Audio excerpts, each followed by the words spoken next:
Proceedings will be made available via the House of Commons website, so all of you are aware the webcast will always show the person speaking rather than the entirety of the committee. To ensure an orderly meeting, I would like to outline a few rules to follow. First off, members and witnesses may speak in the official language of their choice. Interpretation services are available for this meeting. You have the choice at the bottom of your screen of either floor, English, or French. For members participating in person, proceed as you usually would when the whole committee is meeting in person in the committee room. Keep in mind the directives from the Board of Internal Economy regarding masking and health protocols.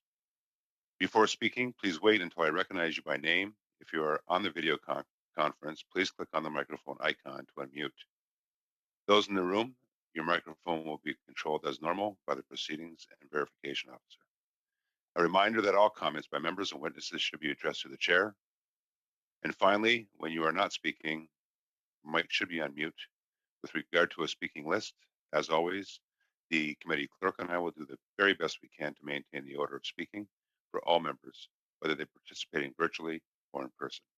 So with that, pursuant to Standing Order 1082 and the motion adopted by the committee on Tuesday, January 26th, 2021, the committee is meeting today to continue its study on the aircraft certification process. Now, may I welcome as well as introduce our witnesses for today from Transport Canada, from the Department of Transport. We have Nicholas Robinson, Director General, Civil Aviation, as well as David Turbo, Director of National Aircraft Certification. By any means, no rookie to this committee. Not the first time they've sat in those seats as witnesses, and all of us are very familiar with these two witnesses. So with that introduction, I am now going to turn it over to the witnesses for 5 minutes each to introduce themselves as well as give their testimony. Mr. Robinson, Mr. Turnbull, the floor is yours. Good afternoon, good evening, Mr. Chair, Miss and Mr. Vice Chair, and committee members. I'll be speaking on behalf of both Dave and I. So let me begin by reintroducing myself. My name is Nicholas Robinson, as the Director General of Civil Aviation at Transport Canada, I'm responsible for leading a team tasked with maintaining aviation safety in Canada, and that includes aircraft certification. I'm joined today, as you've mentioned, by David Turnbull, my colleague, who is also the Director of National Aircraft Certification within Transport Canada. And we're pleased to be here with you once again to continue our discussion on aircraft certification. And I believe the last time we met was in November 2020. But Mr. Chair, since our last appearance, Transport Canada aviation safety experts have completed their independent review of the design changes to the Boeing 737 MAX aircraft and have validated the changes after a 22-month investigation involving in excess of 16,000 hours of review by Canadian experts. Excuse me, point of order, please. Thank you, Mr. Talkuri. Go ahead. We cannot hear. Ça coupe beaucoup. On n'entend même pas 50. Moi, personnellement, j'entends même pas 50% de sa parole. Merci. Okay, so in your discussion just now, I couldn't hear any translation. So we're not hearing as per Mr. Talkuri's comments as well as translation. What I'm saying, Mr. Chair, that we cannot hear, 50% of the word we don't listen to that. It doesn't come to our ear. The voice is not clear. Thank you. Mr. Clerk?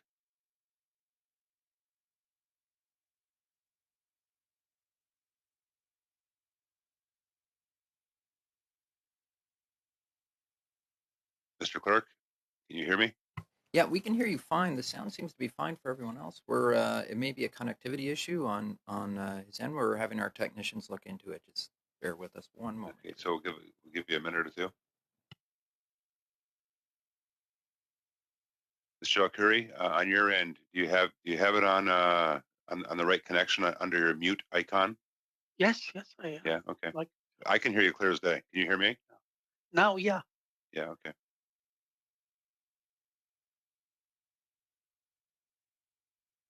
For the witnesses' information, I do have the clock stopped. You're at 1 minute and 50 seconds.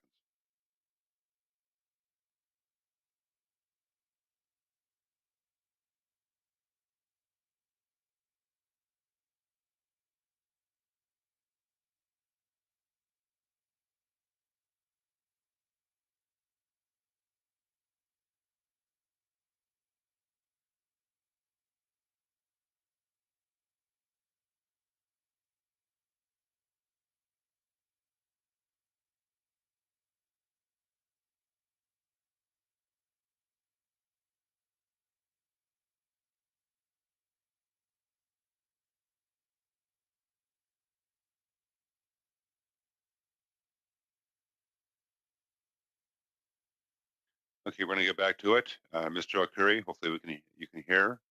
The witness can continue on. Thank you. Thank you, Mr. Chair. Just to recommence, since our last appearance, Transport Canada aviation safety experts have completed their independent review of the design changes of the Boeing 737 MAX and have validated the changes after a 22-month investigation involving in excess of about 16,000 hours of review by Canadian experts. In addition, Transport Canada issued a unique airworthiness directive for the Boeing 737 MAX, which outlines the required modifications to be made to the aircraft prior to the return to service in Canadian airspace. We also issued an interim order for operators that clearly outlines and indicates Transport Canada's expectations and requirements for additional training for crew members prior to the aircraft's return to service. As a final step, working closely with our Canadian aviation stakeholders, including the operators of the MAX and their aircrew unions, on January 20th, 2021, Transport Canada lifted the existing Notice to Airmen, or referred to often as a NOTAM, which prohibited the commercial operation of the aircraft in Canadian airspace. This signaled the return to service of the aircraft in Canada. Mr. Chair, as I've previously highlighted to this committee, Transport Canada has worked extensively with the FAA and other key certifying authorities, including the European Union Aviation Safety Agency, or EASA, the National Civil Aviation Agency of Brazil, or ANAC, as well as the 3 Canadian operators of the Boeing 737 MAX, Air Canada, WestJet, and Sunwing, and their pilot unions throughout our entire validation process of the aircraft to ensure that we addressed all factors prior to the safe return to service of this aircraft. This is a clear demonstration of Transport Canada's commitment to keep Canadians, the traveling public, and the transportation system safe and secure. Transport Canada's certification experts, by their rigor and thoroughness, have demonstrated great leadership throughout the process and were instrumental in guiding the aircraft design changes that we see today. Mr. Chair, Transport Canada is fully satisfied that all its safety concerns have been addressed, that the required modifications have been incorporated, that the enhanced flight crew procedures are in place, and that all applicable training has been conducted for our Canadian operators to return this aircraft back into service. 1 minute, Mr. Robinson. Yeah. Yes. 1 minute, 1 minute left. Okay. While global certification authorities have worked extensively together in the review of this aircraft, the decision to certify the aircraft is one that Canada has taken independently. The differences between the FAA and Transport Canada and its procedures and training demonstrate these independent actions. Transport Canada has issued its own airworthiness directive to include design features beyond what was required by the FAA. It's also mandated its own enhanced training associated with the 737 MAX. While there was a great deal of convergence between authorities, we did have our differences, which are identified and reflected in the documents that I've outlined here today. Mr. Chair, I would also like to extend my sincere condolences once again to the families who have lost their loved ones in both the Lion Air tragedy as well as the Ethiopian Airline tragedy. I cannot begin to comprehend the impact it has had on their lives, and I realize that no words will make this easier. But I hope that the work and actions that Transport Canada have taken over the last 22 months to ensure the safety and security of this aircraft may prove some small relief. Mr. Chair, I'd like to thank you for the time you've given me and my colleague to appear again before this committee to address your questions, and I look forward to answering your questions. Thank you. Thank you, Mr. Robinson. And Mr. Turnbull, you have the floor now for 5 minutes. I have no opening remarks. I think we're ready to get into questions. Thank you. Great. Thank you, Mr. Turnbull. And once again, thank you, Mr. Robinson. So we do have a speaking order. We have, first off on our list from the Conservative Party, we have Ms. Cusi, followed by Mr. Alcuri for the Liberal Party, followed by Mr. Barcelou-Duval from the Bloc, Mr. Bachrach from the NDP. Ms. Cusi, you have the floor for 6 minutes. Thank you, Chair, and thank you to our witnesses for being here today. My first question for either of the witnesses is, are there any outstanding concern papers for the recertification of this aircraft? No, there are not. Okay, thank you very much, Mr. Turnbull. Again, for either Mr. Robinson or Mr. Turnbull, was there any external pressure to recertify the aircraft from either airlines or Boeing? Gentlemen, Mr. Chair, thank you. No, there was no external pressure to recertify either from Boeing or the three air operators that operate the aircraft in Canada. Okay. Once again, to either of our witnesses, in your opinions, what parts of the original certification process for the Boeing MAX 8 do you think were flawed to allow the aircraft to be certified despite safety concerns? gentlemen, So the original certification process, not the aircraft itself, but the process. From my perspective, the process could have been better in respect to um, the knowledge that the FAA had of the functionality that was introduced with the MAX, and primarily speaking of the MCAS system. The MCAS was a system that was introduced for a specific purpose. It was added on in another flight mode to meet a similar purpose, but in doing so, some of the protection mechanisms that were originally envisaged were not included, and that was either not known or not communicated by the FAA. There seemed to have been a communication breakdown between Boeing and the FAA in that regard. When we came along to do the validation, we investigated as part of our inquiry the existence of MCAS, but the full functionality of MCAS was not disclosed to us. So clearly there was an information breakdown in the process between Boeing and the FAA, which we ended up getting caught up on when we came to do our validation. That's the main concern. There are other areas as well, which we'll be covering moving forward in respect to going back and looking at some of the certification policies and practices and processes that we feel were not followed appropriately. One of the most prominent ones being the application of what we call the change product rule, which determines the nature in which a modified product is certified. There were definitely some pitfalls in there that we have to learn from, and we are going to be working with the FAA, who just introduced a terms of reference to study that policy with the aim to tighten up some of the policy, you could call them loopholes, that were taken advantage of, which allowed, say, less than full investigation of the changes to the product. Okay, thank you, Chair. So then, indicating as Mr. Robinson did that Transport Canada has its own independent process from the FAA. Further to that last response, then, Mr. Turnbull, you would say that Transport Canada has made significant changes to the certification process after having gone through this process with the recertification of the Boeing MAX. In terms of our process, not really. I think I've mentioned it at the previous committee that if you're speaking of the validation process as opposed to the role of being the state of design or the prime certifier, I assume that's what you're referring to. Our process, as I've mentioned in the previous committee, is scalable in that we can increase our involvement or increase our level of scrutiny depending on the circumstances of the particular project.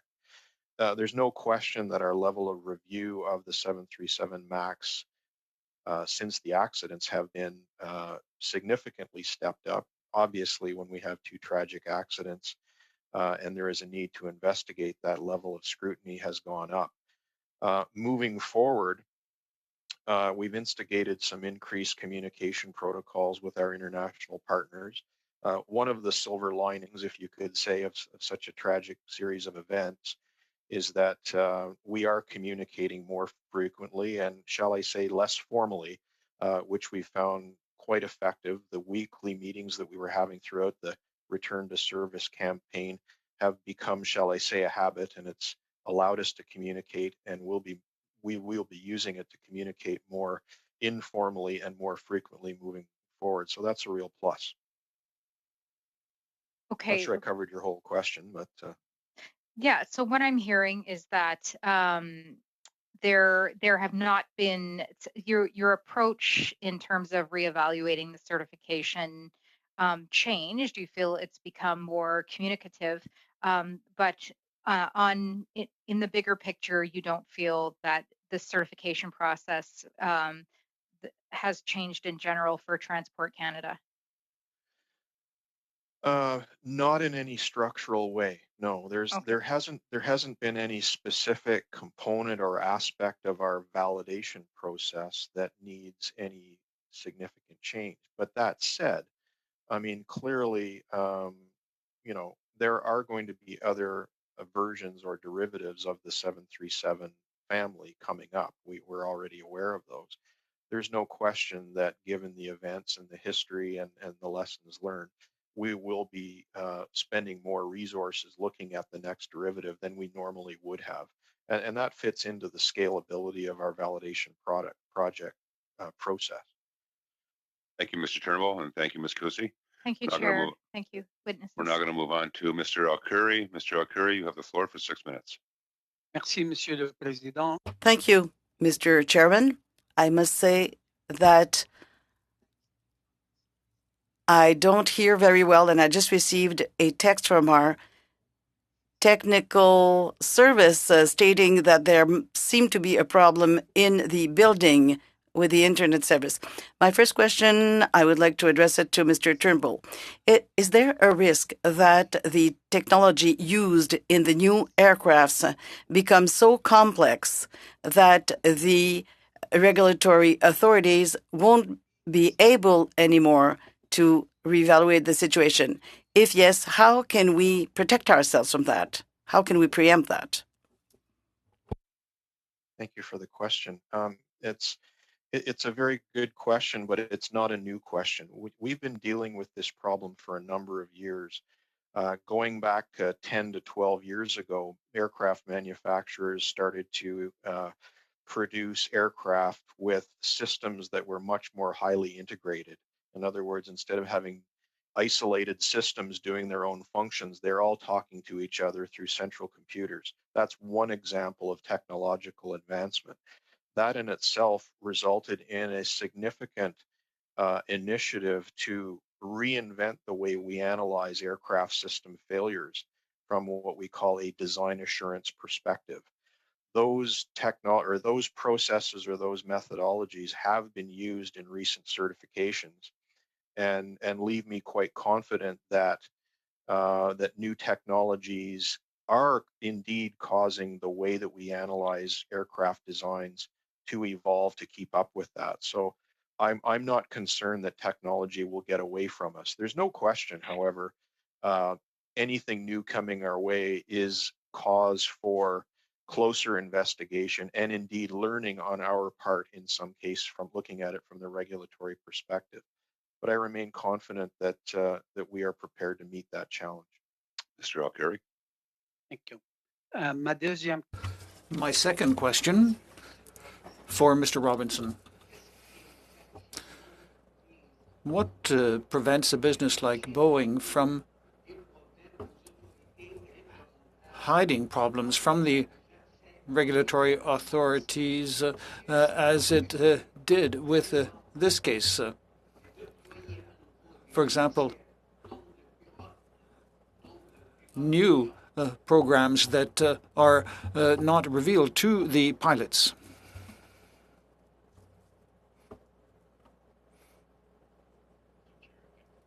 That question. Two components to that question I'd like to address is one, how Canada would prevent that, and two, how our certification partners as well have learned to prevent that.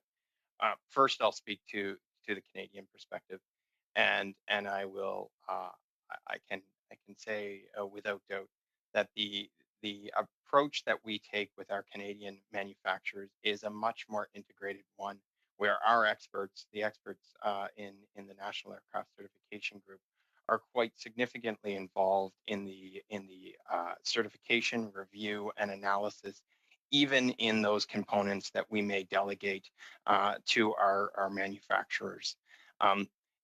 It is a mutually respective process that prevents that sort of instance that we saw with Boeing, where information was withheld from a certification partner. So from a Canadian perspective, we don't believe that sort of situation or environment would occur given the work that we have directly with our manufacturers.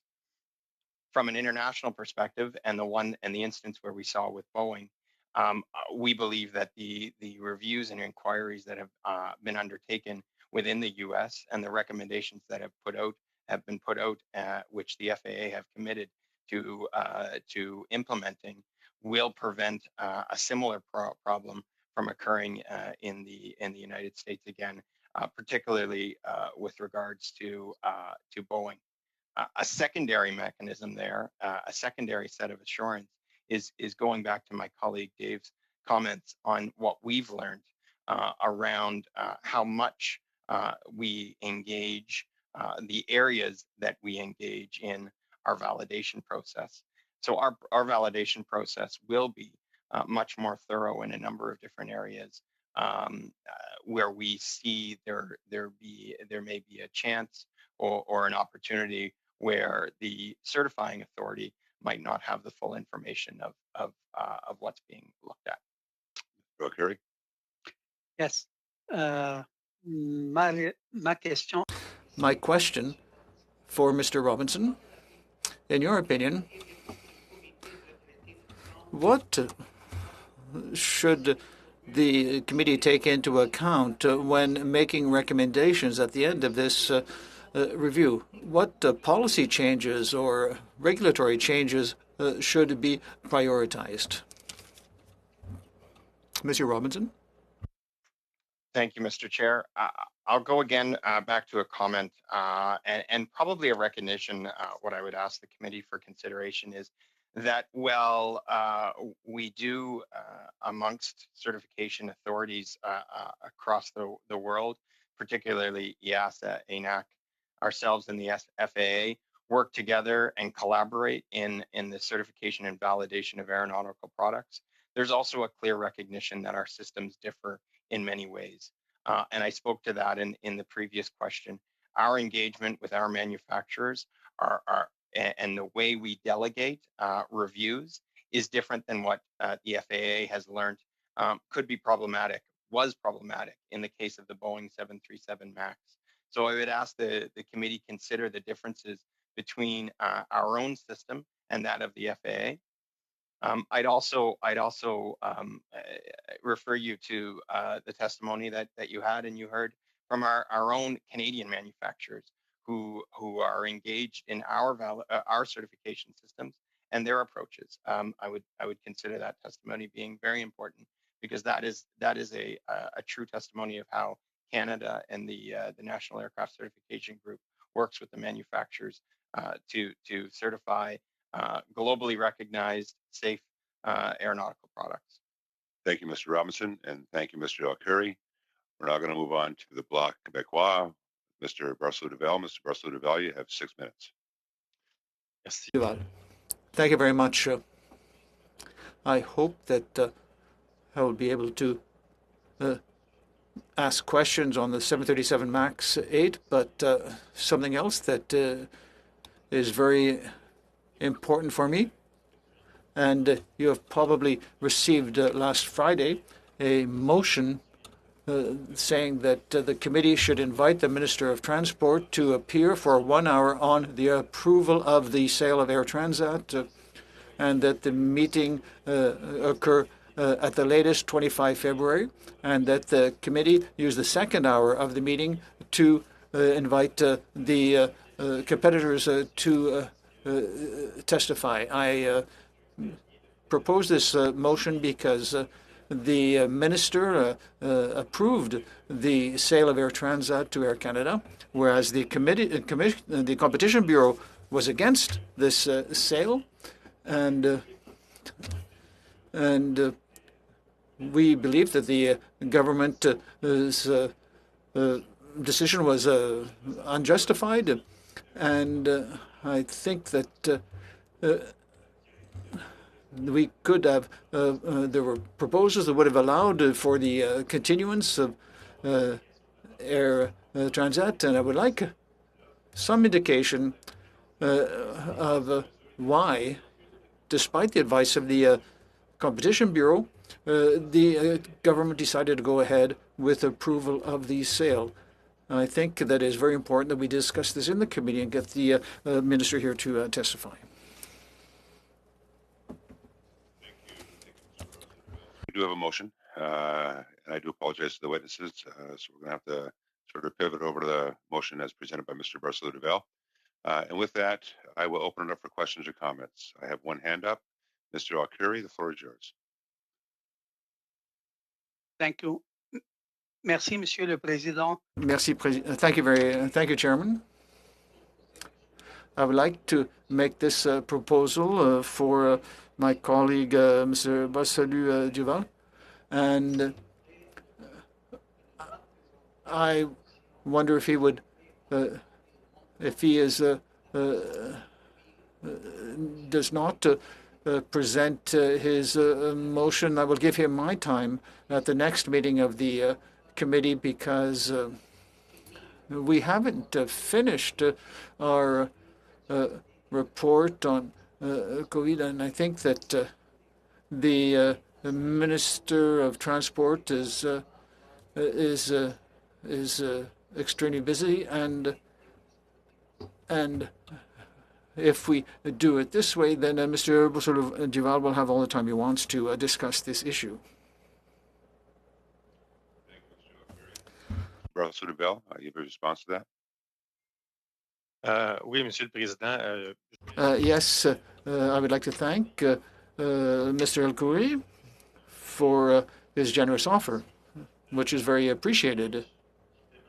Of course, he will understand that I would prefer that the minister should come to testify, because I think the next meeting, there are two subjects, not only to the mandate letter and the test, but I'm someone who is very pragmatic, and if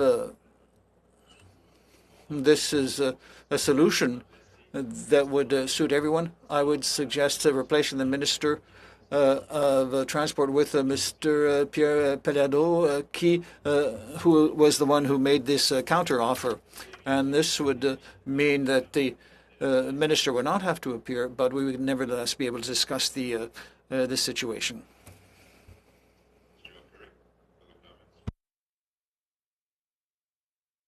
You're on mute. La façon que je vois, The way I see things, Chair, if we decide to invite the Minister of Transport, we also have to invite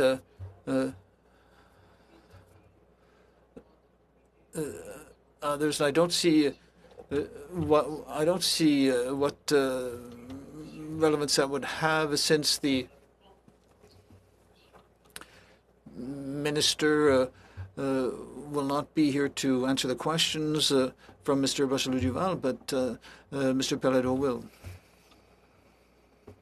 Thank you, Mr. Alkuri. I'm going to go to Mr. Sidhu and then back over to Mr. Barcelou-Duval. Mr. Sidhu. Thank you, Mr. Chair, and thank you to my colleague for bringing up those suggestions. You know, Mr. Pelado, I come from a business background. I don't think that this committee should be, you know, getting in between business disputes between the many different airlines and businessmen. I think that, you know, in respect to our witnesses, we need to hear them out. That we don't have any studies completed, and I really want to get to the study and the report. You know, that's very important for many people in the sector that's been heavily impacted by COVID. I get calls every day at my constituency office in terms of airlines and people that work in the airline industry or the transport industry. So I think it's important that we get to a report. There's many other things that will come up, but maybe if our conservative colleagues can weigh in here, and I'd like to kind of hear what they have to say. Thank you, Mr. Sidhu. Mr. Barrasso-Duval. Vous êtes en sourdine. You're on mute. Merci, Président. Pour répondre, M. Sidhu, et pour la présence de M. Pelado, I think that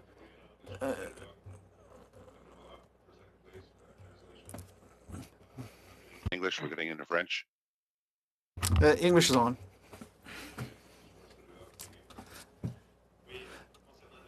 Concerning inviting Mr. Pelado, I would just say that it depends on the other members of the committee. If they want to invite other witnesses, they could. And I think that this would be pertinent for Mr. Pelado because he wasn't able to meet with the Minister of Transport. And I think that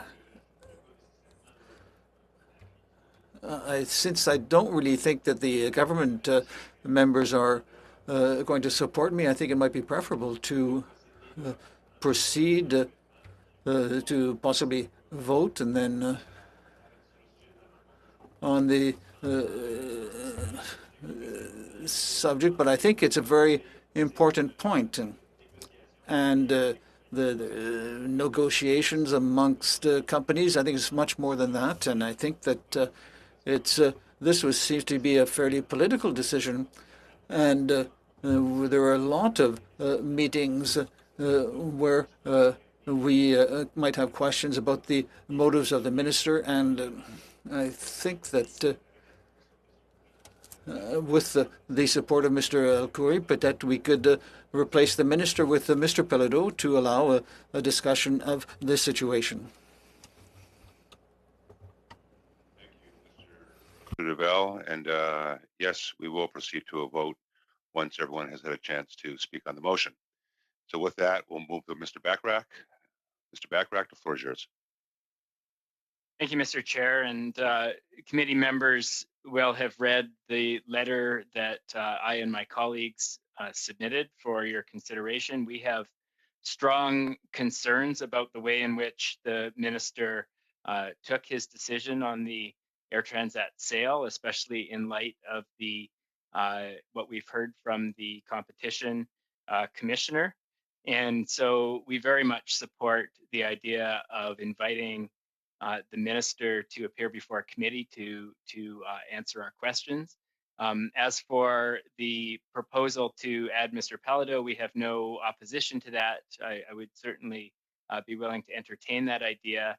However, I believe that that inviting the minister should be our first priority, and I certainly believe that given the impact that this sale likely has on Canadian consumers, on the flying public, I believe that this issue is of urgent importance, and I support Mr. Barrasso-Duval's motion. Thank you, Mr. Chair. Thank you, Mr. Bachrach. We're now going to go to Ms. Jacek. Ms. Jacek, the floor is yours. Thank you, Chair. I must be missing something. The minister is actually coming on Thursday, as I understand it. And I would have thought that that would be a perfect opportunity for Monsieur Barrasso-Duval to pose his questions of the minister at that particular time. And so I'm a little puzzled for the need for this motion with a date that is very specific because the minister is already attending. As I understand it, Monsieur El-Khoury is perfectly fine giving up his time for Monsieur Barrasso-Duval to spend additional time questioning the minister on his decision in relation to something that is actually a fait accompli at this point.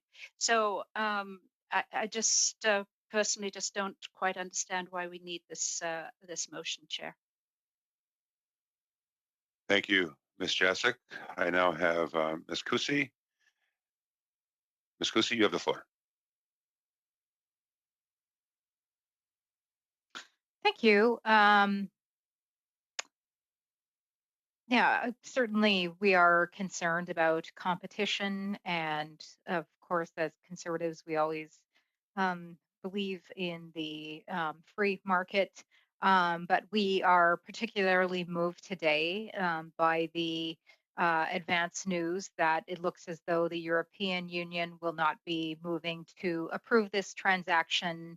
And we are concerned that it would be at this point then moot. And if the European Union is not going to approve this, it's one of the three necessary components for the transaction to go through.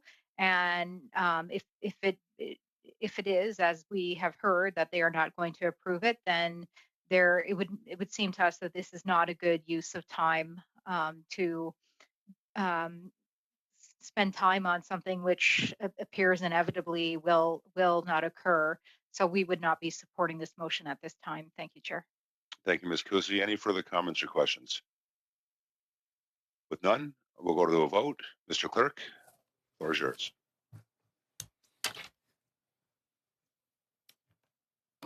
All right. So the question is on Monsieur Barcelou Duval's motion with regard to inviting the minister. Mr. Biddle. Against. Monsieur El Khoury. On. Ms. Jasek. No. Mr. Rogers. Against. Mr. Sidhu. Against. Mr. Cram. I vote against. Ms. Kusi. Against. Mr. Shipley. Against. Mr. Soroka. Against. Monsieur Barcelou Duval. Ooh. And Mr. Bachrach. For the motion. We have 2 yeas, 9 nays. Thank you, Mr. Clerk. Thank you, Mr. Barcelou Duval, and thank you, members. We're now going to go back to Mr. Barcelou Duval. Mr. Barcelou Duval, you have the floor, and you're at 1 minute, 34 seconds. The floor is yours. Ms. Kusi, did you ever, excuse me, Ms. Kusi, did you have your hand up? Yeah, just a point of order, Mr. Chair. What time will we be going to this evening, just so all committee members and witnesses have the expectation of when we are here until? And I have an adjournment speech, but that's beside the point. So but just to verify, please. But I'm going to, good question, Ms. Kusi. Maybe I should have mentioned at the beginning of the meeting. I apologize. I'm going to try and get I through. could have missed it. My apologies. No, you didn't actually, and it's my fault. I should have mentioned it at the first part of the meeting. My intent is to try to get through all 3 rounds, and I believe if we get this thing going and smooth and get going throughout the meeting, we should be done around 6:30, give or take a couple minutes. That's what I'm striving for. Okay, thank you. Thank you, Chair. Mr. Barcelou Duval, it's all yours. Merci, Monsieur le Président. Thank you, Mr. Chair. Thank you, everyone, for your patience. My first question is to Mr. Robinson. The 737 MAX Boeing, if I understand correctly from the government, it is the safest aircraft in the world. But that leaves me perplexed because the 737 MAX has an MCIS device that is supposed to automatically stabilize and correct any aircraft instability due to the fact that it has been enlarged over the years and now it is no longer moving or flying naturally. And this system also works concurrently with a hydraulic system, I believe, to make the horizontal stabilizers work. What is safer, this system or the fly-by-wire system, which is the electric system that we see in modern aircraft? Thank you for that question. First, just to the comment that the aircraft is the safest in the world. Well, I've never mentioned that, nor would I. It undermines the fact that the certification system is based off clear sets of regulations. We ensure that all aircraft meet those regulations and standards. So when you see an aircraft that's certified or validated by Canada, you know that it's meeting that standard. I wouldn't put one aircraft as being a safer standard than the other. We have a clear bar that needs to be met in Canada, and that's what is met for all our aircraft. So I wouldn't now I don't know if that came from another source, but that would be our Transport Canada perspective. Is all aircraft that we certify or validate are safe. They've met our standards, and our standards and regulations are clear. Mr. Barcelona. Merci beaucoup. J'aimerais aussi qu'on... Thank you for that. That plane comes from an American authority, was certified by an American organization. If this plane had come from Canada, would this plane have been certified in Canada or by Canada? Gentlemen.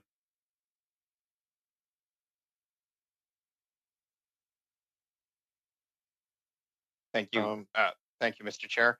For that question, I'll turn to my colleague, Mr. Turnbull. Along the lines of what Mr. Robinson previously indicated, my experience working in this organization is that we would not be prone to not knowing something so fundamental about the design and functionality of the aircraft. Would we have certified the aircraft if it was our responsibility? Eventually, yes. But the considerations or the things that were missed with respect to the failure modes that were introduced with the use of MCAS and the way that it was implemented, I would like to think we would have caught and we would have addressed. Merci, mais je vous parle pas juste du MCAS, je vous parle de l'avion en général. Est-ce que le même... But I'm not talking about MCAS. I'm talking about the airplane in general. Would this same airplane have been certified here in Canada? Well, again, I can only compare it to the certification activities that we undertake as the state of design. Case in point, at the time the Bombardier C series, now the Airbus 220, significantly more technologically advanced aircraft than the 737 MAX. A 6-year project with 150,000 hours we put into it. It has a very safe record. God forbid merci. there be any accidents. J'aurais une autre question pour vous. Thank you. Another question I had for you.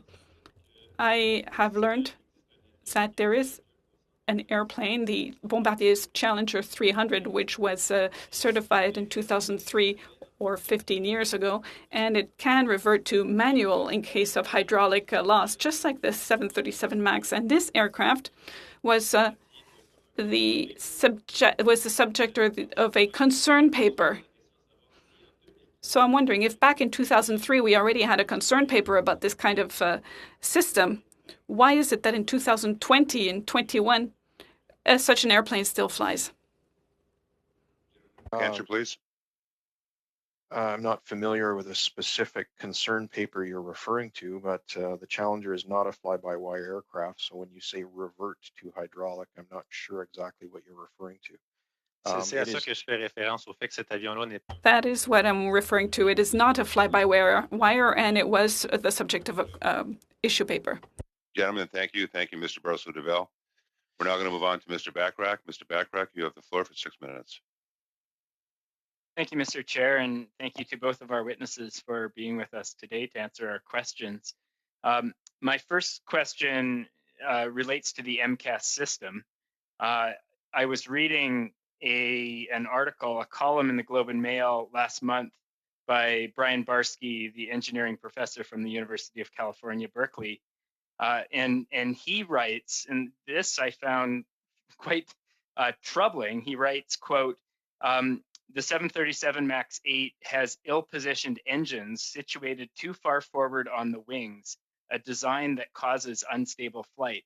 I imagine for most of the flying public, reading that would cause concern because stable flight would seem to be one of the primary objectives in aircraft design. Can either of our witnesses comment on that quote and the seemingly fundamental design flaws behind the 737 MAX 8? Gentlemen. Thank you, Mr. President, for the question. I think I would start off by saying that there were a lot of there is a lot of false information in that Globe and Mail article. We actually prepared a response. It goes back to a question. Your question relates to a previous comment by Mr. Barcelou Duval. The aircraft does not rely on MCAS to be stable. This is a fallacy. The media has taken this and it's gone a little bit too far. Our pushback on the Globe and Mail includes an attempt to correct that fallacy in that the MCAS system is simply a system which will increase the nose pitch down moment on the aircraft to affect the feel that the pilot has in the control column as part of the stall identification system.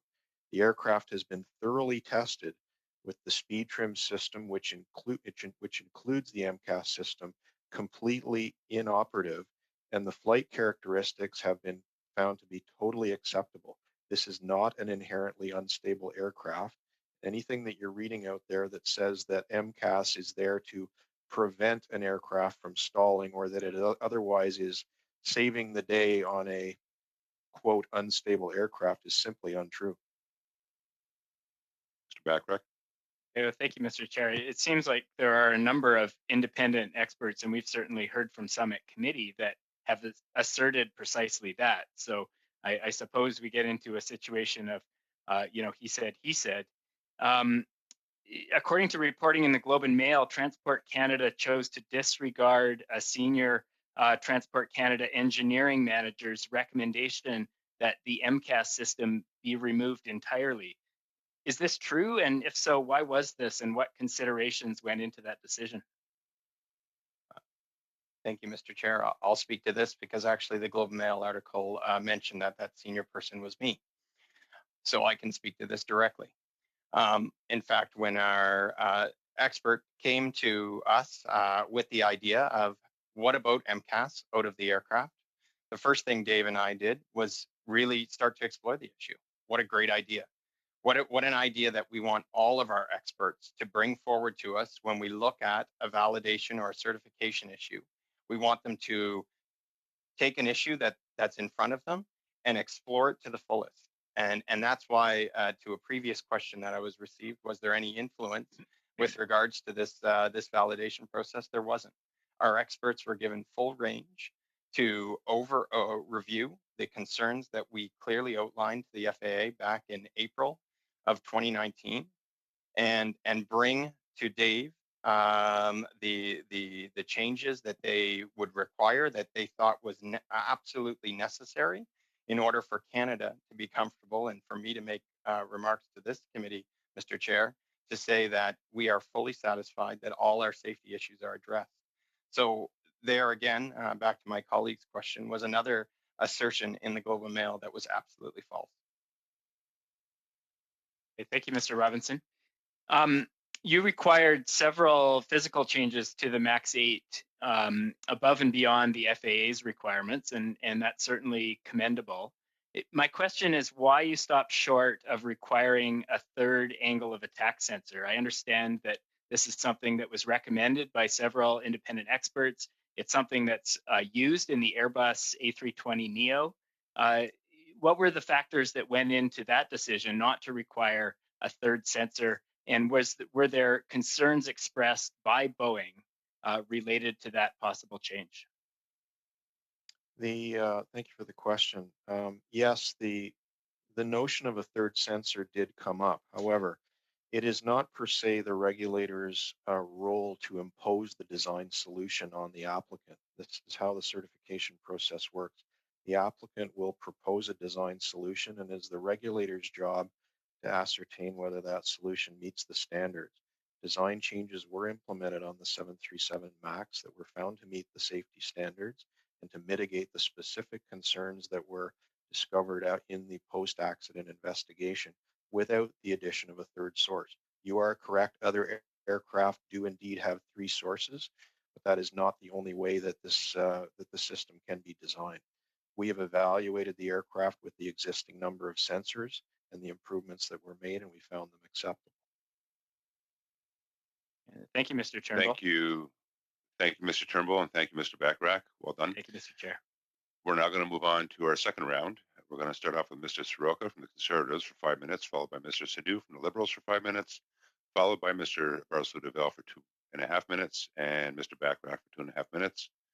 Mr. Soroka, the floor is yours for 5 minutes. Thank you, Mr. Chair, and thank you to our two presenters today. I guess my first concern is, like hearing from a lot of people, this aircraft has been in service for many decades. It's had many modifications over the years. But when it came to the certification process, I'm just concerned, as well as many others, if this wasn't just a rubber stamped because it's been a safest aircraft for many decades. Is that potentially the case? Either witness can answer that. I'll take Gentlemen. that, Mr. Chair.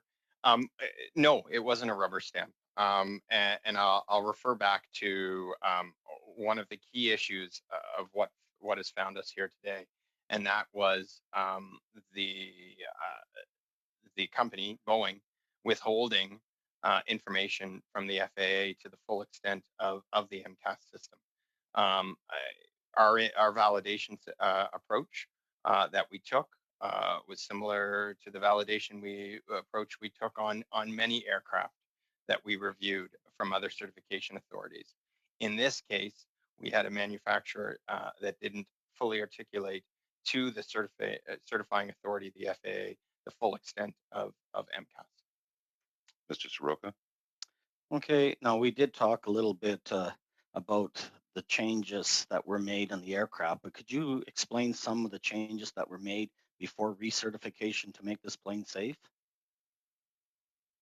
Certainly, there were a number of changes, some of which were not directly related to the accident. There were some discoveries with respect to the need to separate some wire bundles to prevent some common failures. A lot of the work was done with respect to software changes to the flight control computer, specifically with MCAS to limit the power and the frequency in which MCAS can fire. MCAS can only fire once per flight now. The use of the electric trim switch on the control column can actually disable MCAS, which was not the case before. Its authority in terms of the degree and the rate to which it can change the angle of the horizontal stabilizer is limited to allow the pilot to overcome that input. And there are some features added that allow a comparison between the left and right AOA sensors that will prevent the propagation of errors through to the following systems. A lot of it, in addition to those changes to the flight control computer, involves changes to the procedures to allow for improved pilot awareness. In other words, situational awareness in failure modes or failure scenarios that can still occur. One of the key findings of the accidents and our post-accident investigation was the degree to which the pilots in general were not prepared and not trained to deal with the type of failures which are deemed possible. So that's a common theme. We also discovered that the simulators that were used for training were not programmed to demonstrate the faults that actually occurred in the accidents. That has been fixed.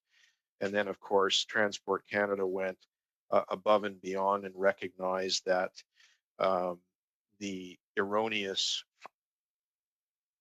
firing of the stick shaker, which is part of the stall warning system, was deemed to be extremely distracting and definitely a negative in respect to pilot workload. The failure case, which is still possible within the aircraft, trips off a number of what we call cockpit effects that the pilot has to deal with. And in our judgment, and the EASA agreed with us, the ability to disable that erroneously firing stick shaker was a required improvement to reduce the pilot workload in these foreseeable failure scenarios to an acceptable level. That's sort of a very high level summary. Thank you, Mr. Turnbull. Mr. Soroka. Yes, I guess you kind of brought up about the training requirements. I know the Minister of Transportation said that in order for this plane to get certified, there had to be training. Was this specifically just on the M-class system, or were there other training requirements as well? No, it goes beyond that. It goes beyond that. It's a good question. As I said, some of the failure modes that occurred are still possible within the aircraft. So the objective here in general, and it's always the case or should be the case in aircraft certification, to make the training commensurate with the design. In other words, if there are systems that rely on pilot intervention, in other words, the pilot is expected to intervene to correct a failure situation, it is critical that the training be customized to emphasize that reliance on the training. And that was something that was noticed and missed in the original job. Thank you, Mr. Turnbull. Thank you, Mr. Soroka. We're now going to move on to Mr. Sidhu. Mr. Sidhu for 5 minutes. Thank you, Mr. Chair, and thank you to our witnesses for joining us today. Sorry about the popping. For either Mr. Turnbull or Mr. Robertson, what impact would you say the Boeing MAX file has had with regards to international cooperation by different aviation authorities? Thanks for that question, Mr. Chair, and I'll go back to my opening remarks in that the coordination and collaboration between international authorities has been significant from the beginning of this process. The FAA are the certifying authority, but I would say the other three authorities, and as my colleague Dave pointed out in some of the changes that were just outlined there, the other three authorities were also leaders in ensuring that those changes were made to that aircraft.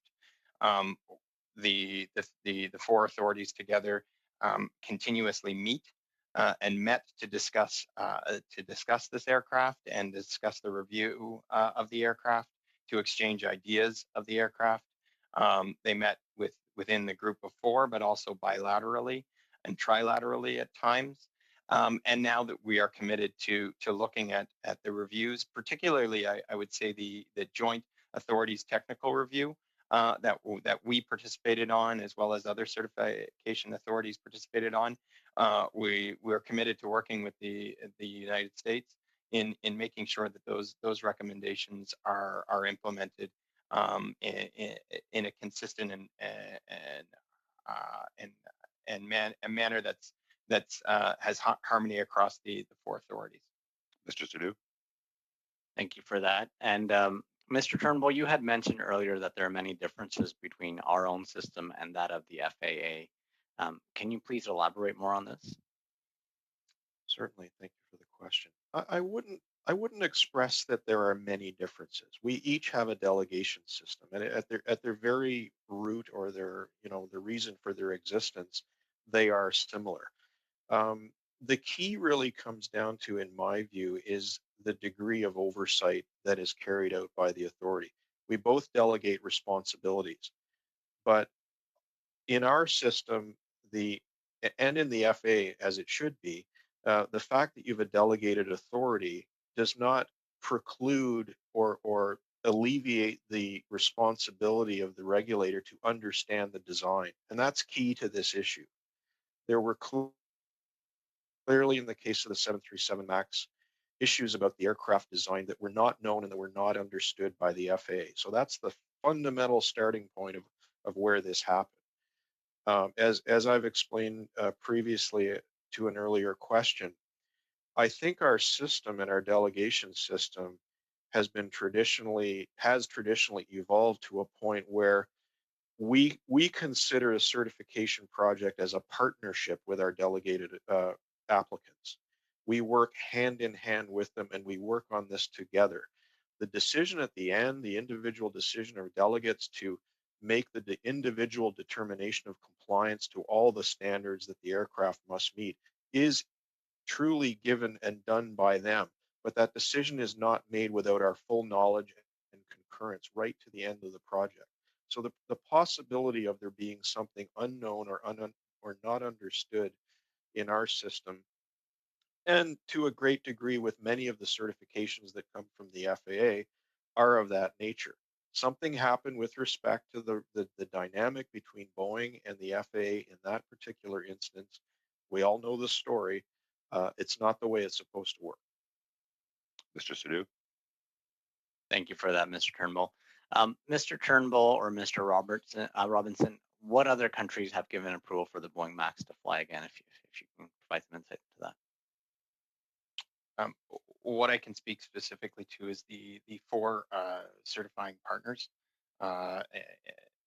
Brazil, the Europeans, ourselves, and the FAA have all, the FAA is certified. All three other partners have validated the aircraft, which will allow other authorities, and you can imagine global authorities all over the world, to determine where they're going to approve the aircraft.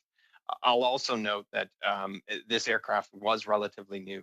So unlike some other aircraft when it was grounded, there will be some authorities that won't need to allow this aircraft to return simply because it's not flying in their airspace. But I would be, we can provide the latest information we have to the committee at a later date, but I wouldn't want to list off all the countries right now because it's changing as individuals are completing their reviews. Thank you, Mr. Robinson, and thank you, Mr. Sadu. We're now going to move on for 2.5 minutes to Mr. Barceau-Duval. Mr. Barceau-Duval, you have the floor. Merci beaucoup, Monsieur le Président. Thank you very much, Mr. Chair. To go on with my questions concerning the safety of the aircraft, my question, I would address it to Mr. Turnbull. The engine activates the actuator, and Boeing MAX has only one actuator. So I would like to know whether the other similar aircrafts have more actuators. Do you think it's safer to have a system with one single actuator or more actuators, like it is the case for other aircrafts? I'm trying to understand your question. Actuators of what? Are you speaking to the AOA vane, or are you speaking to the actuator that controls the horizontal stabilizer? Celui du stabilisateur horizontal. I'm talking about the actuator that is responsible for the pitch.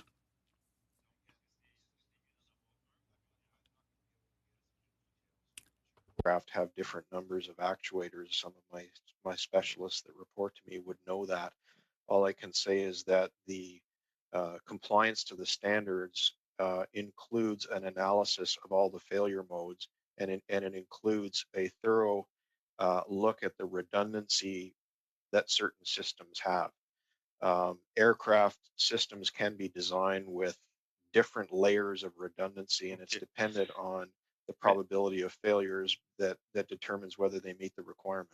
Merci. Je n'ai pas vraiment réponse à ma question comme je l'avais. I didn't have the answer to this question. Same thing for the other question I asked. I'd like to know how come Canada is satisfied with aircrafts that are less safe than those made by other countries. In fact, all this is due to the fact that this aircraft is kind of obsolete. It has had the same systems for 50 years. Could we have a specific, would it be possible to have a clause that would be reproduced continually?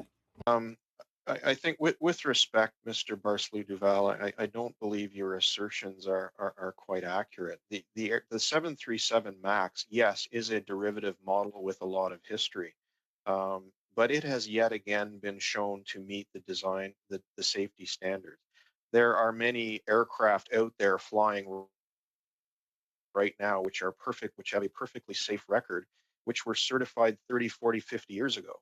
So, you know, again, the exercise with the 737 MAX was to reevaluate the design as it was proposed by Boeing, and to determine once and for all whether the design changes completely and thoroughly mitigated the concerns and the failure modes that were realized in the accidents. That job has been complete. So at this point, to say it is an unsafe aircraft would not be consistent with the conclusions that we've drawn, which allowed it to go back into service. Thank you, Mr. Turnbull, and thank you, Mr. Barceau-Duval. We're now going to move on to Mr. Bachrach for 2.5 minutes. Mr. Bachrach, the floor is yours. Thank you, Mr. Chair. I'd like to ask some questions stemming from my recent order paper question and the response that I received from Transport Canada. In it, your department indicated that, so we know that the Lion Air crash occurred on October 9th, and that 9 days following the crash, there was a telephone call between the FAA and Transport Canada, on which the FAA told Transport Canada that MCAS caused the Lion Air crash and that a software fix would be forthcoming soon. Why, with that information in hand, did Transport Canada not move to immediately ground the aircraft until there was a fix in place? Gentlemen. So, Mr. Chair, thank you for that question. What I can say is at that point, conversations with the FAA started right away after the aircraft accident of Lion Air, just like it would with other accidents that occurred. I'll even refer to an accident that occurred for another 737 variant model just a number of months ago. Right away, speaking to the FAA with regards to what did they know about the aircraft. What I can say is, and you were mentioning that short time frame. Within that short time frame, and actually on November 8th, Transport Canada moved forward unilaterally. We were the only civil aviation authority to do so, to change a criteria for crews to ensure that they were able to address and were aware of the key steps to address a runaway trim stabilizer condition. That occurred on November 8th, and that was our first and immediate action that we undertook to start to address an issue that we saw where we were aware of. We worked with our air operators and air crews to establish that, and then we continued to speak with the FAA to fully understand the accident. As you can imagine, during an accident, there are preliminary reports, but there is a great deal of information that has to come out to understand where the accident and what caused the accident. We were satisfied at the time that the quick actions, the unilateral actions that Canada took that were in place by November 8th started to address that. Thank you, Mr. Robinson, and thank you, Mr. Backrack. We're now, members, going to move on to our third round. And, oh no, I'm sorry, we're at the end of the second round. And I don't have anybody marked down from the Conservative Party here. So I see Mr. Shipley, you're targeted for the third round, position 5. I'm going to ask if either Mr. Shipley or another member from the CPC wants to take this slot, because you do have 5 minutes on this slot.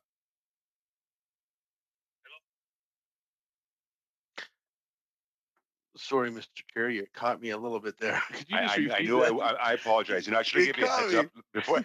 I should have given you a heads up before Taylor, but I didn't catch it until now. But you can have it, or if any other member from your party would like to take it, but it is an open slot.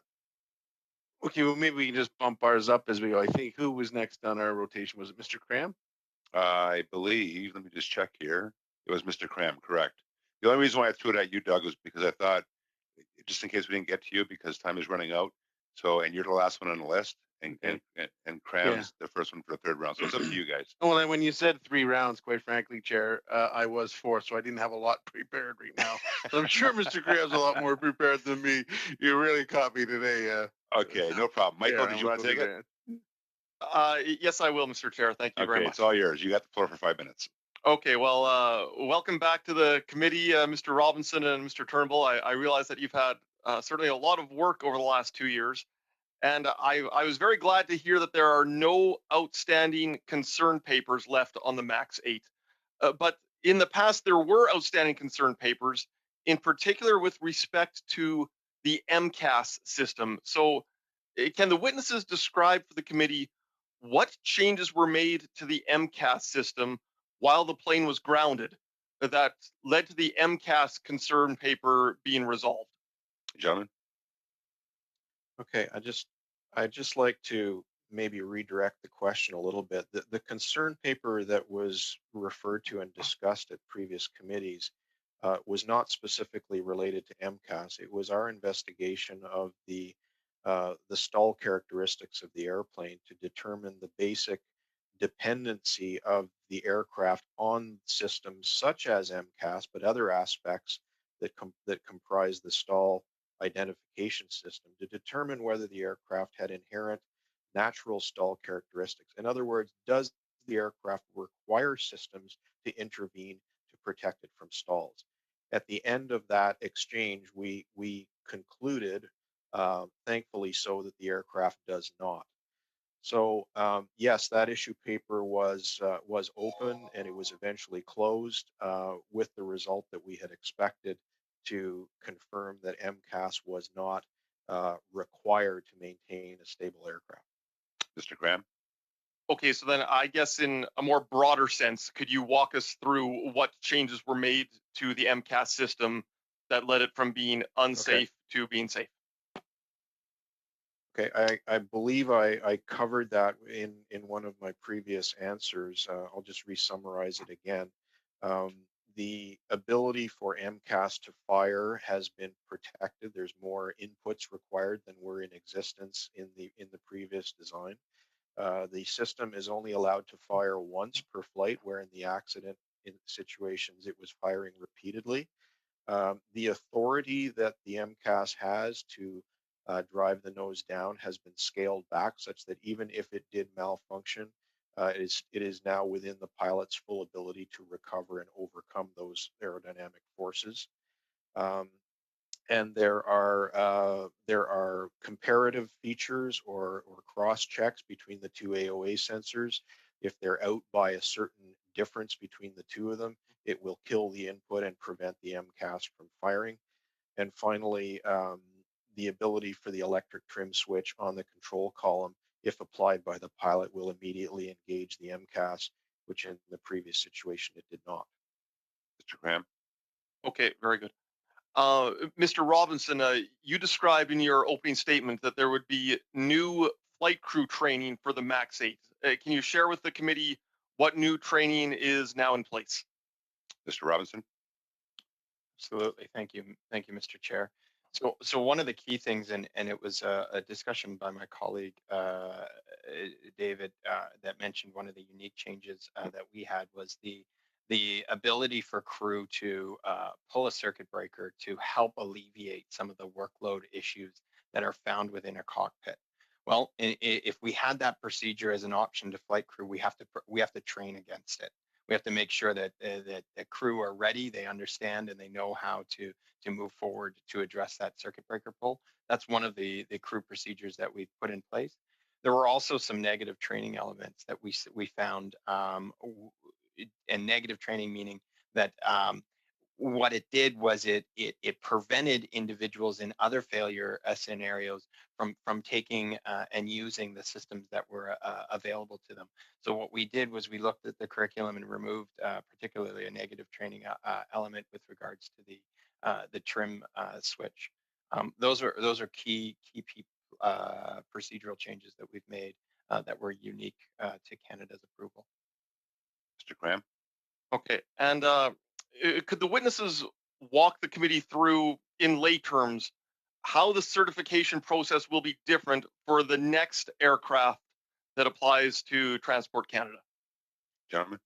So I guess there's two pieces there, and and it is very important. So when Transport Canada certifies an aircraft, that's a Canadian main product. So that's a Canadian manufacturer that's coming to us for an initial type certification for a product. That wasn't the case here. We were a validating authority. Okay.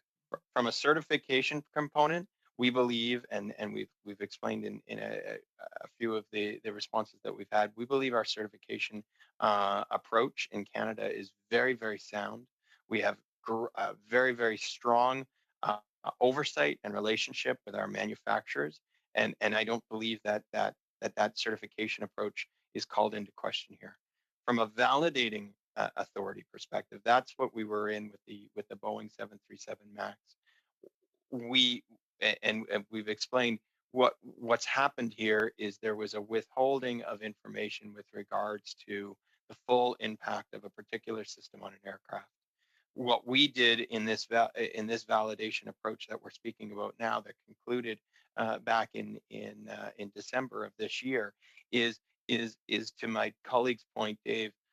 We turned up the level of input and the level of involvement so that we were able to fully come to an understanding that when we validated this aircraft, we both could say, and Transport Canada could say, that all of our safety concerns are addressed.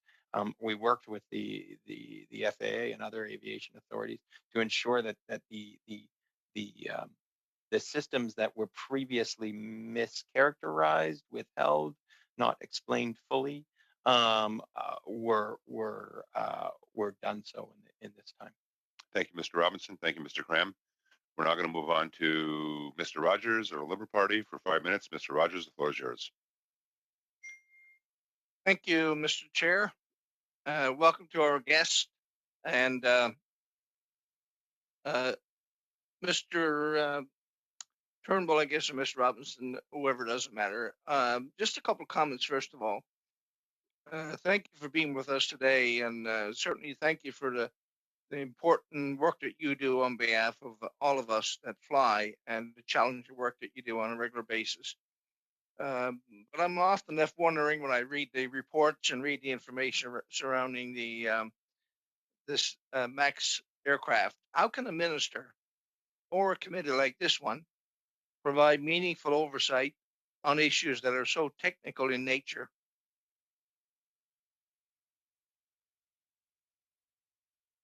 Gentlemen.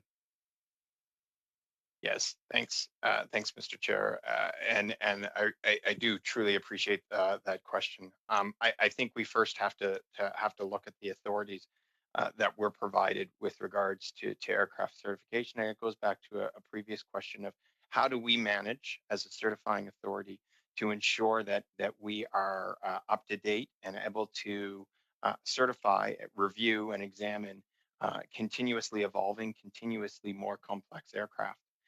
I think from an authority to certify or validate the aircraft, the authority is exactly where we need it to be. It's with our globally recognized experts. These are leaders in the field of aircraft certification that are working in our national aircraft certification, Canada's National Aircraft Certification Group. So those are the people that we need to continue to bring in to our National Aircraft Certification Group, continue to recruit, continue to use to make those decisions on whether an aircraft meets very clear regulations and standards, or if it doesn't. From a committee's perspective, we very much welcome the process, the review that you've undertaken with regards to looking at and examining the process attributed to validation, the process attributed to certification, our engagement with international partners, and we would be interested to and very much welcome your assessment of how our process is working, the testimony from our industry with regards to that process, and any recommendations you might make to improve that process. But I think it is extremely important. It's very, very important, and I do wish the committee consider that, is that the certification and validation of and review of these aircraft have to be left with our global leaders, our experts that are found within our National Aircraft Certification Group. Thank you, Mr. Robinson. Mr. Rogers?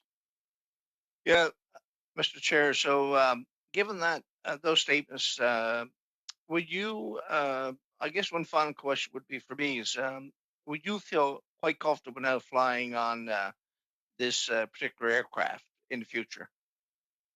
Yes. Gentlemen? Well, Mr. Chair, I will say, and I'll repeat the message, that now is not the time to fly because of our pandemic and COVID-19. And I would encourage individuals to only fly if it's essential and necessary.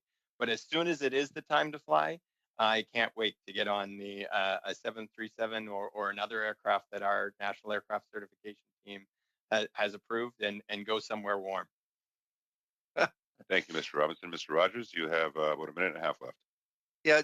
So one of the final questions, Chair, what does Transport Canada do to prevent regulatory capture? But I'm wondering specifically about employment opportunities or contracts that might be offered to TC experts after they leave government, after they have ingratiated themselves to industry. Gentlemen? So, Mr. Chair, we are. I will be the first to say that we look experts in the field that may be working with the design and manufacturers when we look to recruit individuals. There are certain areas within aircraft certification where the labor market is very small, very tight, and we're always encouraging and hoping to bring in the best into the National Aircraft Certification Group. So as part of that, some of the individuals that we bring in are absolutely have previous employment within our design and manufacture organizations. But what we do have, and it's across government, is a very clear process to make sure there is no conflict of interest. So if an individual is coming from Bombardier and because they're a strong Canadian manufacturer, or another one of our strong Canadian manufacturers, if they're coming in, we're not going to and we will ensure that they're not in conflict of interest in a review of an aircraft or an assessment of an aircraft or an airworthiness case of an aircraft. And there are strong checks and balances. There's systems within National Aircraft Certification, within Dave's team, to make sure that there isn't a single actor that could undermine a strong aircraft certification process because they've come from a particular industry partner. Thank you, Mr. Robinson. Thank you, Mr. Rogers. Members, we're now going to move on to our third round. We're going to start off. I had Mr. Cram there, but he's bumped up to the round before that. So I'm assuming Mr. Shipley is going to take the floor for 5 minutes on behalf of the Conservatives, followed by Ms. Jacek for the Liberals for 5 minutes, followed by Mr. Barcelou Duval and Mr. Bachrach for 2.5 minutes each. So, Mr. Shipley, the floor is now yours. Thank you, Chair. These Macs, I think I'll direct this to either Mr. Turnbull or Mr. Robinson, whichever one wants to take this question, because these Max 8s were, for lack of a better term, mothballed for up to almost 2 years. Where were these planes actually stored for that time frame? A lot of them went to the desert in the U.S. Southwest, which is in a very special spot due to its low humidity. So it's not conducive to corrosion. A lot of them are flown back to wherever they may operate. Thank you. That's greatly into my second question, which was going to be about corrosion, because I understand, obviously, any vehicle, you store your car, even in the winter, if you have a summer car, it can be very hard on them. So was there any concern with the bringing all these planes back into service with corrosion, with sitting? I know we're dealing with obviously the certification under the issues they had prior, but anything that sits around for 2 years, have they all been thoroughly tested? Have they all been ready to go? And quite frankly, are some of them still mothballed, or are they all up and running? I believe some of them are, of course, some of them were probably still mothballed because of the pandemic, the demand is only growing. So obviously they are not all being put back into service at the same time. So that is a gradual process, which is still ongoing. With respect to your question, it's a very good one. One of the required actions to be taken before the return to service of any particular aircraft is to follow a Boeing service bulletin, which was developed specifically to address your question, to consider the specific maintenance actions that should be undertaken on an aircraft which has been stored for such a period of time. And I believe those back to service maintenance actions are customized dependent on where and how the aircraft was stored. So that was definitely part of the process to make sure that was covered. Yeah, thank you, Chair. Sorry, Mr. Turnbull, could you just elaborate on that a little bit more? Because I just didn't quite catch that, quite frankly. The documentation of bringing the planes back, you said those are made by Boeing. Yes. People also inspect and certify those plans? Yes, yeah. So Boeing has produced, amongst several service bulletins, all the design changes that were introduced by service bulletins produced by Boeing, and those service bulletins are the vehicles to convey the information to the airliners to either install modifications or, in the context of your question, to carry out specific maintenance actions. In addition to that, the oversight, I'll speak in Transport Canada's case, the oversight of the airlines themselves are conducted primarily by our National Operations Branch, who oversee the airlines that actually fly the 737 MAX. There's 3 of them. The oversight of the maintenance activities prior to re-entering services would have been overseen and checked by that other part of Transport Canada that has that as their mandate. Thank you for that. You may not be able to answer this as wholesome as you have the other ones. but obviously the pilots haven't been flying on these planes either. With COVID also causing some problems getting pilots back in the seats. How's that worked out? And are the pilots being retrained also and recertified? And how's that going? Turnbull? Yeah, similar answer. That's was probably one of the hugest challenges faced by the airlines. Some, I know Air Canada had, or was it WestJet? I can't remember. One of them had in excess of 400 pilots that had been essentially sitting dormant. So that's a very daunting task to get them back up to speed. One of the things that we did above and beyond the bare minimum was to issue an interim order which mandated that those pilots go through that training. Now we were never of concern that they would not. It was literally a belts and braces approach to make sure that every single pilot that gets cleared to go back on the aircraft has gone through the now enhanced and highly emphasized training for these pilots. That was an activity that was undertaken by the airlines even before the release of our AD, because the training material was available. The airlines were up working on training their pilots even before we were ready to return the aircraft to service. Part of that training is in simulator. Part of that training is in the actual aircraft. So that was a very significant effort that was carried out by the airlines. Quick question, Mr. Shipley? Yeah, very quick. And actually, this was already asked. I believe it was Mr. Rogers. If it wasn't, I apologize.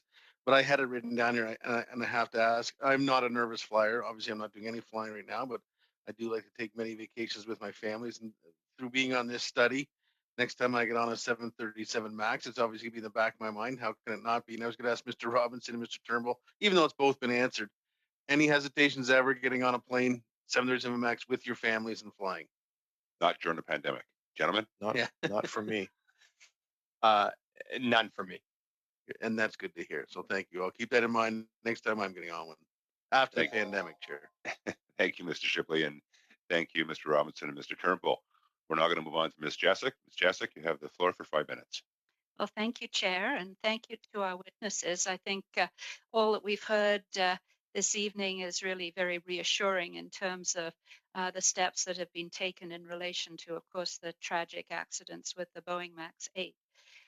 However, there's one sort of very simple question that I think many people in the public would ask. If the fault was the MCAS system, was there any consideration of actually removing the system completely? It was obviously introduced to solve a certain problem. You've now modified its use with all sorts of sensors and other very technical aspects. But why not just simply remove the system and return the plane to its previous condition, which was apparently flying safely? Gentlemen? Thank you for the question. A very interesting topic indeed. Previous question touched on the voice that was heard from one of my team members who looked very closely at that question and did quite an in-depth analysis of the pros and cons of MCAS. We had that discussion. We had that investigation. We had that conversation with the FAA. The reality of it is, as a validating authority, we're not in the driver's seat. In the end, we looked at the issue very closely, and it was determined by the FAA, and in the end, we did agree that MCAS, strictly speaking, is required to meet strict compliance to a very specific requirement that specifies a particular control column force in a stall in what we call a wind-up turn or a bank turn where the aircraft is experiencing some G-force. That said, that requirement in itself is quite subjective. So that's where this conversation came from. Had we been in the driver's seat, I could put 2020 hindsight on it. I could say maybe if it was Transport Canada certifying the aircraft originally, we would have not required MCAS. But I will remind you, or inform you, as the case may be, that this is a system that Boeing offered up. Based on our investigation, there was never really much of a debate that we could ascertain that went on between Boeing and FAA as to whether the system was required. Boeing offered it up to meet a specific need, to meet this column force requirement. And I guess from what we've gleaned, there was never really a conversation between Boeing and FAA to really scrutinize that question as to whether MCAS was really required. I will wrap it up here that in the end, I would be free to say that the length of time to fix the aircraft was related to the decision to leave MCAS on. There's no question. Had MCAS been removed, and as I explained earlier, the aircraft has been thoroughly tested by the FAA and ourselves and EASA, by the way, with the MCAS off, with safe flying characteristics. Nevertheless, there was this specific kind of, if I may, kind of picky requirement that said that this force had to be 50 pounds. And without MCAS system, it was falling slightly short. So technically speaking, it's required for compliance. Is it really needed for safety? Debatedly, no. But again, the FAA took the design as presented from Boeing. They accepted that was to be evaluated. And again, their job is to evaluate what is presented to them. But I won't say that the system or that the process to reach return to service was not simplified by MCAS being left on. A lot of the work was to fix the system, to work around some of the, shall I say, some of the not desirable features that MCAS brought to the airplane. That's why it took so long. Well, Thank you, Mr. Turnbull. Ms. Jessica? Do I have some time? You have a Thank you minute. for that, because it does relate a little bit to Mr. El Khoury's line of questioning in terms of complicating systems and then having to evaluate the plane as a whole. But I just want to touch on one piece. We heard some heartbreaking testimony from families who lost loved ones on the plane. And I'm wondering if Transport Canada learnt anything in terms of communication in these sorts of tragic events, because it struck, I think, all of us that perhaps they were still searching for answers. They were still obviously grieving. And I'm wondering if there's anything that Transport Canada has thought about in terms of, heaven forbid, any future situations like this. Gentlemen? Thanks for that question, Mr. Chair. And I can say I've had the opportunity to speak with the Canadian families, individuals associated with victims that were close to Canada on a number of occasions now, and I've learned a great deal from all of them. And my condolences again go out to each and every one of them. I can't imagine the impact that this has had, nor do I want to imagine.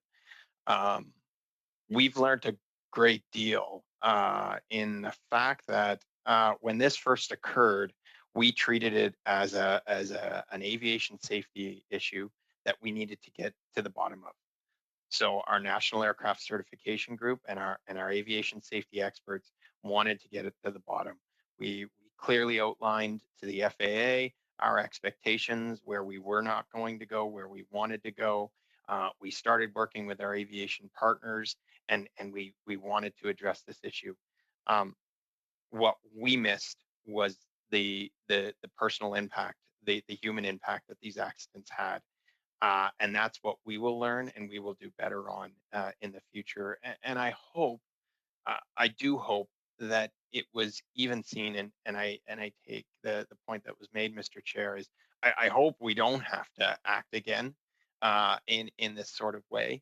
But we did already. We just passed the anniversary of PS 752 and the downing of that aircraft. And the conversations we had with the family members of ET 302, the Ethiopian Airlines 302, have directly impacted how we engage with families. It's impacted how I continue. We as a team continue to engage with the Ethiopian families, but impacted right away how we engaged from the beginning with the PS 752 family. Thank you, Mr. Robinson, and thank you, Ms. Chasik. We're now going to move on to Mr. Barceau-Duval for 2.5 minutes. Mr. Barceau-Duval, the floor is yours. Thank you, Mr. Chair.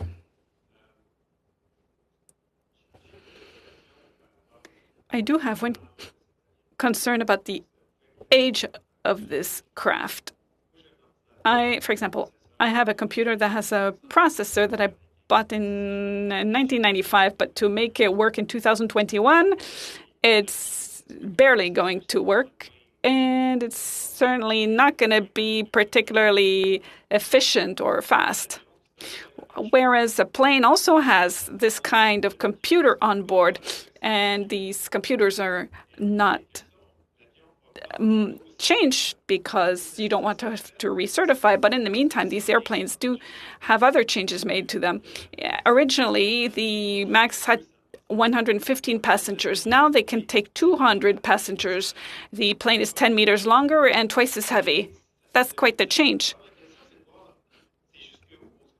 So I'm wondering, how far do we take the grandfather clause? How far can you change a plane without recertifying it? Is there a limit? Thank you for the question. You've pointed directly at what is really the number one priority in investigating the certification policies and procedures, i.e. the lessons learned that came out of the accident. And that is, as I mentioned earlier in this committee hearing, the change product rule.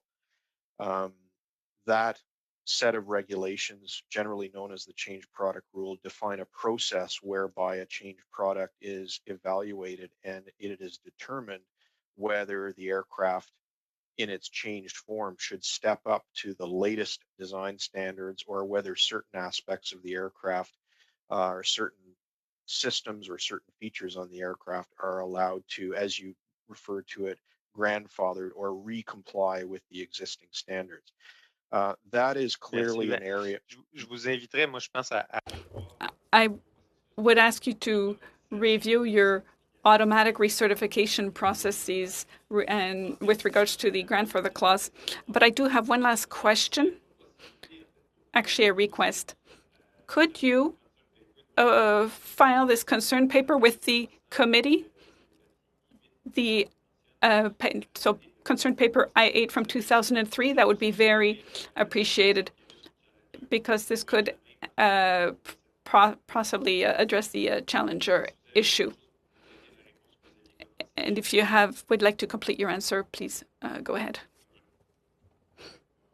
I may need some more specifics there.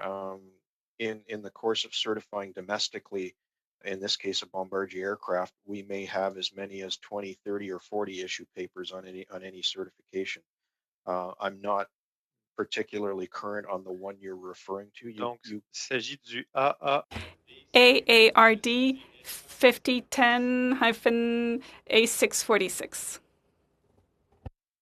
Okay, that is a file number, not an issue paper number, but I'd be happy to exchange information with you on that to get the specifics of what you're looking for. The answer is anything you would request, we would be happy to provide. Thank you, Mr. Turnbull. Thank you, Mr. Barceau-Duval. We're now going to move on for 2.5 minutes to our last speaker, Mr. Bachrach. Mr. Bachrach, the floor is yours. Thank you, Mr. Chair, and thank you again, gentlemen, for answering all of our questions. My last question has to do with something that arose as part of the various investigations in the United States, and I think committee members, followed with interest the reports of the U.S. House Committee on Transport and later the U.S. Senate Committee that looked into these matters. And one of the things that really stood out to me were the references to the use of something called authorized representatives, which, as I understand it, are employees of Boeing, of the company, that work for the company, and they draw a paycheck from the Boeing company, but they're actually seconded by the FAA, by the regulator, to do the work of the federal regulator. Now, this to me seems to put them in the position of being a bit of a double agent and having two masters, and doesn't seem to lend itself to having a really a system, a certification system that has real integrity. Now, when I raised this with the minister at our committee, he said, oh yeah, this is done all the time. In fact, we use authorized representatives in Canada. Now, given the shocking revelations that come out of those two reports in the United States around the, quote, culture of concealment and all of the things that led to MCAS being hidden from the pilots and others, is Transport Canada looking into the role of these authorized representatives? Is this something that we can improve in our validation process and our certification process, that we will have fully separate professionals who are not beholden to the companies that are having their aircraft certified? It seems to me that that would be something that would benefit the Canadian public and help restore some or at least increase the amount of trust that people have in these systems. Gentlemen. Thank you for the question. So the Canadian system of delegating authority, and at least in the context of aircraft certification, goes back to 1968. It's a well-established and well-developed system. I would agree that to the outsider, it may involve a suspicion of conflict of interest. The reality of it is that the delegation system has been promulgated and accepted not only within Transport Canada, but to these external holders to leverage our resources to allow and give credit to those organizations that have that expertise and can make the call.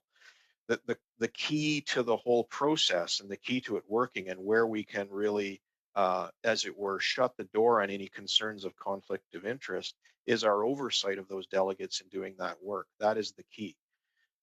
We are not, and again, as I said earlier, delegating the authority does not equate to relinquishing the regulator's knowledge and understanding of what is being done and what is being carried out. Right up until the moment a delegate in the Canadian system makes a determination of compliance to a particular requirement, they have had a discussion with their counterpart in my organization to agree mutually, working as a team, as to whether that finding should be made. It is not the case necessarily of somebody going away, out of sight, out of mind, making these determinations on their own. We're well conscious of the potential for conflict of interest. We've set up within the companies a system whereby the delegates themselves can reach across the room or across the table to us as the regulator to point out where they may be in a situation where their superiors are pressuring them. They have systems within their own companies, mentors within their own companies that allow them to reach out and have those conversations. We meet at least quarterly with every major delegated organization that we interface with, and these are the types of things we are talking about in terms of how to maintain and how to, shall I say, nip in the bud if we've heard any signals of a delegate being pressured to make a decision that went against his or her technical best judgment. That feedback loop and that transparency is built into our delegation system very consciously and very deliberately to address the very concern that you raised. Thank you, Mr. Turnbull. Thank you, Mr. Bacharach. Mr. Robinson as well, thank you for your testimony today, and to all members, thank you. There's no doubt that this will add to the final report that the analysts will be working on. So with that, we will end this meeting. And before I do want to mention to members as well that any information that has been requested to the witnesses, it would be great if you can just pass that information on to the clerk, and that way the clerk can pass it on to members of the committee. So with that and no other business, I will adjourn this meeting. Have a great night.